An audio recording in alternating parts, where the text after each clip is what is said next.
Third one F1 visa. ఎవరైతే study కోసం యూఎస్కి వెళ్తారో వాళ్ళకి F1 వీసా ఇష్యూ అవుతుంది. ఈ F1 వీసా అన్నది అప్ టు 8 years వరకు ఎక్స్టెండ్ అవుతుంది. ఈ F1 వాళ్ళు ఫస్ట్ 5 years నాన్ రెసిడెంట్ కింద కన్సిడర్ అవుతారు. వాళ్ళ 6th year నుండి వాళ్ళు రెసిడెంట్గా కన్సిడర్ అవ్వడం స్టార్ట్ చేస్తారు. అంటే వాళ్ళు ఫైల్ చేసుకున్నప్పుడు ఫస్ట్ 5 years నాన్ రెసిడెంట్ కింద 1040 అన్నర్ ఫామ్ మాత్రమే ఫైల్ చేసుకోవాలి.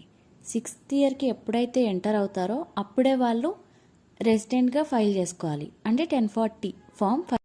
ఈ నాన్ రెసిడెంట్ వాళ్ళు ఎవరైతే ఉన్నారో వాళ్ళు ట్యాక్సెస్ ఫైల్ చేసుకునేటప్పుడు వాళ్ళకి స్టాండర్డ్ డిడక్షన్ ఉండదు.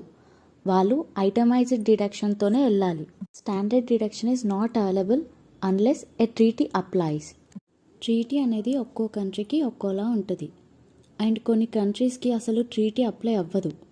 ఎవరికైతే ట్రీటీ అప్లై అవ్వదో వాళ్ళు ఐటమైజ్కి వెళ్ళాలి. ఈ ఐటమైజ్డ్ స్టాండర్డ్ ఏంటన్నది మీకు నెక్స్ట్ వీడియోలో క్లియర్గా చెప్తాను.